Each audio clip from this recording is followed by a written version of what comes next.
मेरे अब्बा जी ना बड़ी ईद पे चावल का तोड़ा लाए घर पे। जिल हज की 10 को ईद होती है तो चावल का तोड़ा लाए। चावल बड़े प्यारे थे, अम्मा जी ने पकाया तो बड़ा मजा आया, बड़े खुश हुए सारे। 2-4 दिन के बाद दोबारा चावल पके तो अब्बा जी कहने लगे ये वो वाले चावल नहीं, वो किधर गए? तो अम्मा जी कहने लगी वो मैंने संभाल दिए, वो चावल बड़े अच्छे थे, बड़े बेहतरीन थे। तो अब्बा जी कहने लगे वो क्यों नहीं पकाए, क्यों संभाल दिए, क्या करना था? सादे लोग, सादी बातें। वालदा कहने लगी वो मैंने रख दिए हैं, थोड़े दिनों के बाद जब 10 मुहर्रम की देगें पकेंगी तब पकाएंगे, मैं नबी पाक की औलाद के लिए वो चावल बनाऊंगा।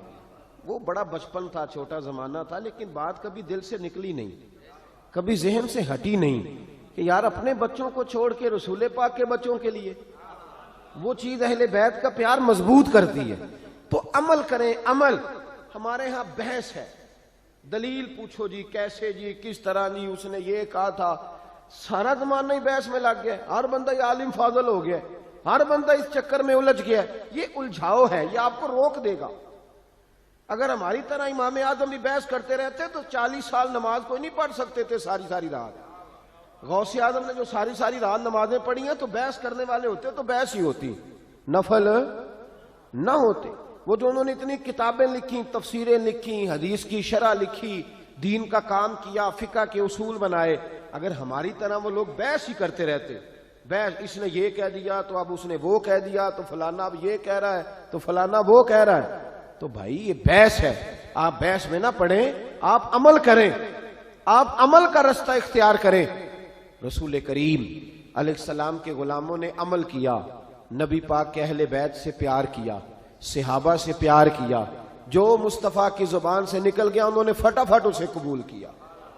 पहला सबक आज का आपके लिए ये है कि देखें ना, कोई सैयद आ जाए तो उसका अदब करें। कोई फर्क पड़ जाता है यार, बताएं। लोग तहकीक करते फिरते हैं, कहते हैं पता नहीं जी है भी है कि नहीं। बड़े अफसोस की बात है, तेरी कभी किसी ने तहकीक की है? बता, अगर तेरी को तहकीक करे तुझे कैसा लगेगा? इतनी फजूल बात सादात के बारे में। इस तरह का रवैया होना चाहिए। ये कोई तरीका है कि जनाब शेखुल इस्लाम वल मुस्लिमीन ख्वाजा कमरुद्दीन सियालवी रहमतुल्लाह अलैह पिंडी के इलाके में आप अपने कुछ खुलफा मुरीदीन के साथ तशरीफ फरमा हुए तो एक आलिम भी थे, सैयद भी थे। ये ख्वाजा साहब के हालात में लिखा है। आपने ना वो पीछे नमाज पढ़ी सैयद साहब के, तो सैयद साहब ने नमाज पढ़ाई, लेकिन नमाज में कोई गलती रह गई बहुत बड़ी। उलमा समझ गए कि नमाज कोई नहीं हुई, समझ ख्वाजा साहब भी गए। हमारे तो खैर शागिर्द हमारी इबारतें ठीक करा लेते हैं ना, तो उस जमाने में ऐसा नहीं होता था। लोग जो थे वो इंतजार करते थे, बुजुर्ग करेंगे जो बात करनी है। तो सब उलमा का ख्याल है कि ख्वाजा साहब भी लुकमा दें अगर देना है तो ख्वाजा साहब चुप हैं। तो एक आलिम है, वो कहते हैं कि महसूस हुआ कि ख्वाजा साहब क्यों नहीं लुकमा दे रहे। तो मैंने कहा हुजूर मुझे पता है कि पता तो आपको भी चल गया नमाज नहीं हुई, तो लुकमा तो दे दें। तो ख्वाजा साहब फरमाने लगे मौलाना मुझे पता है नमाज नहीं हुई, लुकमा भी मैं देना चाहता हूं, पर यार ये कोई आम आलिम नहीं, ये सैयद ज़्यादा है, ये सैयद है। अब ढूंढ रहा हूं कोई फिक्रा मुझे मिल जाए, कोई जुमला मिल जाए। कुछ जगह ऐसी होती हैं जहां जुमले, लफ्ज, हरफ खत्म हो जाते हैं। आला हजरत फाज़िल बरेलवी के पास लफ्जों की कमी कोई नहीं। लम याती नज़ीरु कफी नाज़रिन मिसले तु नशुद पैदा जाना। 4 जुबानों में एक नात लिखते हैं, लेकिन जब सैयदों की बात आई तो लफ्ज खत्म हो गए। जब लफ्ज खत्म हो जाते हैं ना तो उलमाए मनात का ये कहते हैं जब लफ्ज खत्म हो जाए तो फिर बंदा कहता है वाह जी वाह क्या बात है।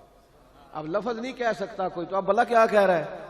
वाह जी वाह, मतलब अब लफ्ज कोई नहीं है ना कहने के लिए, तो क्या बात। आला हजरत जब सादात की शान बयान करने लगे तो लफ्ज खत्म हो गए, तो कहने लगे क्या बात रजा उस चमनिस्तान ने करम की, ज़हरा है कली जिसमें हसन और हुसैन फूल।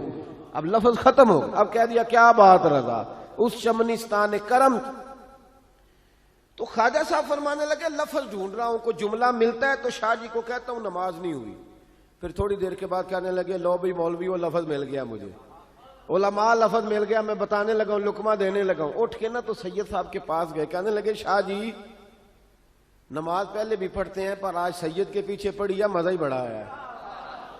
कहने लगे जनाब आपने नमाज पढ़ाई है, बड़ा ही मजा आया है, जरा इसी नमाज को एक दफा दोबारा नहीं पढ़ा देते, मजा बड़ा आया है, जरा दोबारा नहीं पढ़ा देते इसी नमाज को। तो शाह साहब उठ के खड़े हो गए, कहने लगे हुजूर लग मुझे भी रहा था नमाज नहीं हुई, लग रहा था मुझे भी कि नमाज नहीं हुई, पर मुझे चूंकि शक था, अब आपने बताया तो समझ आ गई या नहीं हुई, मैं पढ़ाता हूं दोबारा नमाज, मैं पढ़ाता हूं।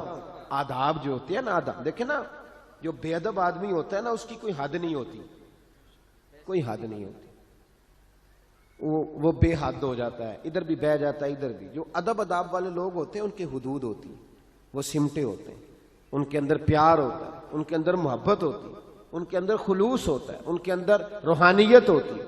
तो ये जो हमारा नया जमाना आया जिसमें बेअदबी है, इससे बाहर निकले, तहकीक ना करें कि कौन सैयद है कि कौन नहीं, अदब करें, एहतराम करें, प्यार करें। और दूसरी बात यह कि सादाते किराम का तरीका तो देखें भला क्या है। तवज्जो है मेरी बात पर? हजरत दाऊद ताई रहमतुल्लाह अलैह बड़ा रोया करते थे, हारून रशीद उनके पास अक्सर जाया करता था और कहता था जनाब इतना अल्लाह का खौफ मैंने कहीं नहीं देखा जितना आपके पास है, तो कहां से आया? तो हजरत दाऊद ताई फरमाने लगे ये मैंने सैयदों से सीखा है, सादात से। कहा किस तरह? फरमाने लगे मैं इमाम जाफर सादक का गुलाम हूं, उनका खादिम हूं।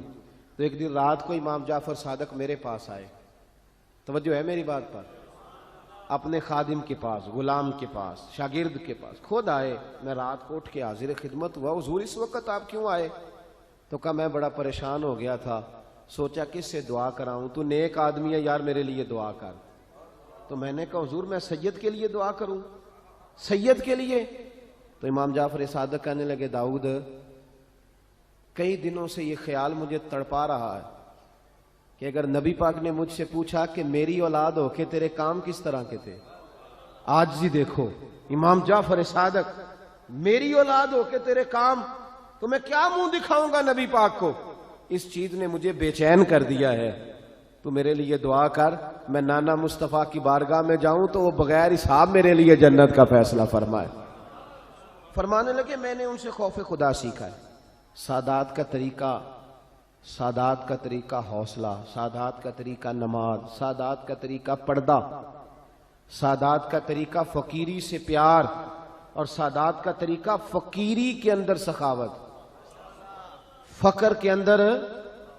हमारे यहां तो सखी वो होता है ना जिसके पास 6 लाख हो तो 5,000 मस्जिद भी दे जाए कभी, और फिर पाबंद करे कि अब्बा जी के साले सवाब के लिए दे रहा हूं, ऊंचा नाम लेना कि अब्बा जी के लिए दे रहा हूं। 2-3 बार आख्या जे सही ना लेना जे मत लोगों को पता ना लगे। मैं खत्म शरीफ में हाजिर था तो वहां बच्चा ऐलान करा रहा था जी 50,000 रुपये अब्बा जी की तरफ से मस्जिद में। और मैं बाद मुंडे नूं भा लिया, मैं क्या तेरे अब्बे ने जो तेनू दिता है ओदा भी उन्हें कदी ऐलान कराया सी? क्या पहली मुंडे नूं देन लगा कारी साहब जरा ऐलान कर दिया जे, ए मैं देन लगा इन्ने पैसे ऐलान कर दिया मसीते। कहते नहीं, तो मैंने कहा तू 50,000 दे रहा, अब्बे के नाम का ऐलान करा दिया तूने, वो सारा कुछ तुझे दे गया बगैर ऐलान के, तू 50,000 दे रहा और ऐलान करा रहा, डर अल्लाह ताला, किस तरह की बात कर रहा? सादात का तरीका फकर में सखावत करना। सैयदा फातिमा ज़हरा और मौला अली शेर खुदा करमल्लाहु तआला वजहुल करीम के जब आप हालात जिंदगी पढ़ेंगे, जितनी किताबें आप पढ़ेंगे जितनी, उन सब में लिखा है कि महीना महीना उनके घर में चूल्हा नहीं जलता था, महीना महीना चूल्हा नहीं जलता था, महीना महीना खाना नहीं पकता था। पर उसी किताब के अगले सफे पर यह भी लिखा है कि अपने घर में महीना महीना चूल्हा नहीं जलता था, पर दरवाजे पे जो मांगने आता था उसे झोली भर के दिया जाता था, भर के झोली उस शख्स को मिलता था जो दरवाजे पे मांगने आता था। बड़ा खूबसूरत उनका मेयार, बड़ा जबरदस्त उनका अंदाजे जिंदगी, सैयदा फातिमा ज़हरा का तकवा, उनकी परहेजगारी, उनकी वारफ्तगी, उनका हुस्न। बीबी साहबा अपने घर का सारा काम अपने हाथों से करती थी। हजरत फातिमा अपने घर में झाड़ू भी देती थी। तवज्जो है मेरी बात पर? जिनके लिए फरिश्ते दरवाजे पे खड़े हों कि अम्मा जी हुक्म करें। आज हम बेटियों को सिखा ही कुछ नहीं रहे, हम उन्हें समझा ही नहीं रहे कि घर कैसे चलाना। हजरत फातिमा ज़हरा रज़ी अल्लाह तआला अन्हा 2 बच्चों को पालती थी। इमाम हसन और हुसैन के दरमियान 11 महीने का फर्क था, पूरे साल का नहीं। 2 बच्चे भी पाले, झाड़ू भी दिया, आटा भी गूंदा, रोटियां भी पकाई, और चक्की हाथों से पीसी, छाले छाले हाथों पे बीबी साहबा के, जो कायनात की सबसे बड़ी शहजादी, हाथों पे छाले हजरत फातिमा के। अहले बैत का तरीका तो समझना भाई क्या है। हाथों पे छाले होते सैयदा फातिमा के। ये सारी मेहनत करके, सारा कुछ करके, फिर भी पाक रसूल की पाक बेटी इशा की नमाज पढ़ के बच्चों को सुला के मुसल्ले पे बैठ जाती। हम तो थके ही बड़े होते हैं ना, 8 घंटे काम करके तो हमारी फजर भी रह जाती है, लेकिन सारी ड्यूटियां करके सैयदा फातिमा फिर भी मुसल्ले पे बैठती। सारी सारी रात अल्लाह का जिक्र होता, सारी सारी रात तिलावत होती, सारी सारी रात इबादत होती, सारा सारा दिन। हजरत मौला अली शेर खुदा करमल्लाहु ताला वजुल करीम फरमाते हैं, नबी पाक एक सफर पे गए तो मुझे अपना नायब बना के मदीने में छोड़ गए हिफाजत के लिए। मेरी बातों की समझ तो आ रही है ना आप हजरात को। हुजूर मुझे छोड़ गए, कहते हैं मेरे पास माले गनीमत के थोड़े से पैसे थे, मैं सोने का एक हार लाया, एक लॉकेट लाया और सैयदा फातिमा को तोहफा दिया। पहली दफा सोने का हार उन्होंने पहन लिया। नबी पाक अलैहिस्सलाम का तरीका मुबारक ये था कि हुजूर जब सफर पे जाते थे तो सबसे आखिर में सैयदा फातिमा के घर जाते, और जब वापस आते तो सबसे पहले आते, सबसे पहले। हजरत अली कहते हैं कासिद आया, उसने आके बताया कि कल नबी पाक वापस आ जाएंगे। सैयदा फातिमा बड़े दिनों से इंतजार कर रही थी कि हुजूर आए नहीं, इतने दिन हो गए। जब जाके बताया ना कि कल हुजूर आएंगे तो कहते सैयदा ने सुबह से सफाइयां शुरू कर दी। खाना पकाया अपने महबूब के लिए, हुजूर के लिए बेहतरीन खाना बनाया और बहुत सारी तैयारी की। कहते हैं हुजूर आए, हस्बे रवायत हस्बे आदत, वही मुबारक आदत जो महबूब की हमेशा से थी। नबी पाक आए, पहला कदम सैयदा फातिमा के घर में रखा, अस्सलामु अलैकुम कहा, और सैयदा ने वालेकुम कहा तो हुजूर ने उनका चेहरा देखा तो वापस चले गए। हजरत फातिमा रोने लग गई। मौला अली शेर खुदा कहते मैं घर आया तो बीबी साहबा जारो कतार रो रही। फातिमा क्या हुआ? काली पता नहीं, हुजूर सलाम लिया वापस चले गए, ऐसा कभी हुआ ही नहीं, पता तो करें। शेर खुदा कहते मैं मस्जिद में गया तो नबी पाक भी एक कोने में बैठ के रो रहे। मैंने कहा या रसूलल्लाह आप यहां रो रहे हैं, फातिमा वहां रो रही है, बात क्या है? तो नबी करीम अलैहिस्सलाम ने फरमाया वो मेरी बेटी होके सोना पहनती है, अगर फातिमा भी सोने से प्यार करेगी तो उम्मत की गरीब बेटियां किधर जाएंगी? वो भी सोना पहनने लग गई है, वो भी अगर ये काम करेगी तो गरीबों की बच्चियां किसके तरीके पे चलेंगी? वो भी सोना पहनती है। हजरत अली कहते हैं मैंने कहा या रसूलल्लाह उन्होंने नहीं पहना, वो तो मैंने ला के दिया है, उन्होंने ख्वाहिश नहीं की। तो महबूब ने फरमाया उसे जाके बताओ। हजरत फातिमा ज़हरा रदी अल्लाह ताला अन्हा को जाकर के बताया गया कि महबूब पाक तो इस बात से आपसे नाराज है। हजरत फातिमा ने उसी वक्त सोना उतारा, कहा अली जो मदीने में सबसे गरीब घर है उसे दे आ जाके।